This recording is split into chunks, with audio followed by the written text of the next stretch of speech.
राज्य सरकारची अत्यंत महत्त्वाकांक्षी आणि लोकप्रिय ठरलेली मुख्यमंत्री माझी लाडकी बहीण योजना सध्या एका नवीन कारणामुळे राजकीय चर्चेच्या केंद्रस्थानी आली आहे। राष्ट्रवादी काँग्रेसचे आमदार अमोल मिटकरी यांनी या योजनेचं नाव बदलायची मागणी केली आहे। दादांची लाडकी बहीण योजना असं नामकरण करायची मागणी केली।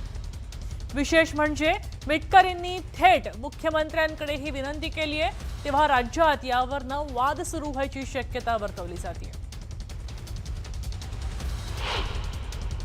दूध संघाला अजितदादाचं नाव दिलं गेलं, तसं अजितदादांच्या स्मृती लाडक्या बहिणींच्या मनात कायम राहाव्या म्हणून त्यांना आदरांजली म्हणून महाराष्ट्र शासनाने अजितदादांची लाडकी बहीण असं लाडक्या बहीण योजनेचं नाव करावं, जुनं नाव बदलून एवढी आमच्या राष्ट्रवादी काँग्रेस पक्षाच्या परिवारातील सदस्यांची विनंती आहे।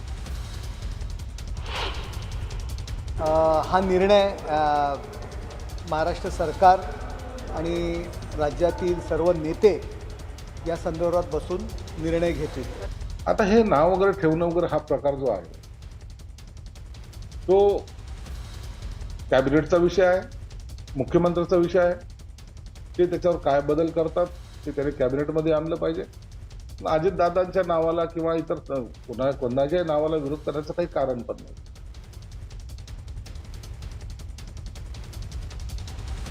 महाराष्ट्र राज्यातल्या जिल्हा परिषद निवडणुकीमध्ये महायुतीनं लाडकी बहीण योजनेला प्रचाराचं प्रमुख माध्यम बनवलंय। मात्र या लोकप्रिय योजनेवरून महायुतीमध्येच दोन घटक पक्षांमध्ये आता श्रेयवादाची लढाई सुरू झाली। प्रत्येक पक्ष या योजनेचं श्रेय स्वतःकडे घ्यायचा प्रयत्न करतोय। उपमुख्यमंत्री एकनाथ शिंदेंनी तुमचा भाऊ मुख्यमंत्री होता म्हणून लाडकी बहीण योजना सुरू झाली असं म्हटलंय, तर हसन मुश्रीफांनी अर्थ खातं आमच्याकडे होतं, तटकरेंची त्यावर सही आहे असं म्हणत शिंदेंना टोला लगावलाय।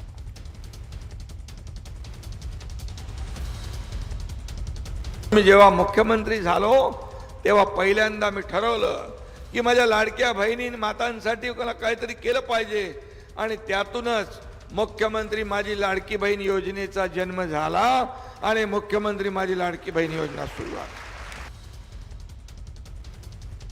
आता ही योजना आम्ही सगळे सत्तेवरची मंडळी आहेत आम्ही आणली असं म्हणणार आणि ते काल म्हटलं घेतलं, परंतु उपमुख्यमंत्री यांच्याकडे तिजोरीची किल्ली होती अजितदादा पवारकडे आणि आमच्या महिला बालकल्याण मंत्री जे आहेत त्या आहेत आदितीताई तटकरे, त्यांची सही होती म्हणून आमचं म्हणणं आहे की आमचा अधिकार आहे। आणि आता तेच खातं अजितदादांच्या नंतर आता मुख्यमंत्र्याकडे गेले, म्हणजे आता पुढची सही कुणाची होणार आहे? मुख्यमंत्र्याची। आणि अधिवेशन झाल्यानंतर पुन्हा ते आमच्याकडे येणार आहे। म्हणजे माझं म्हणणं आहे ते माझा दावा करू शकतात का त्यांनी केला, परंतु आम्ही आश्वासन तुम्हाला दिलं 2100 रुपये द्यायचं। तुम्ही कटाकट बांधणार पाहिजे कमळ आणि घड्याळ, तुम्हाला 2100 रुपये दिल्याशिवाय आम्ही राहणार नाही।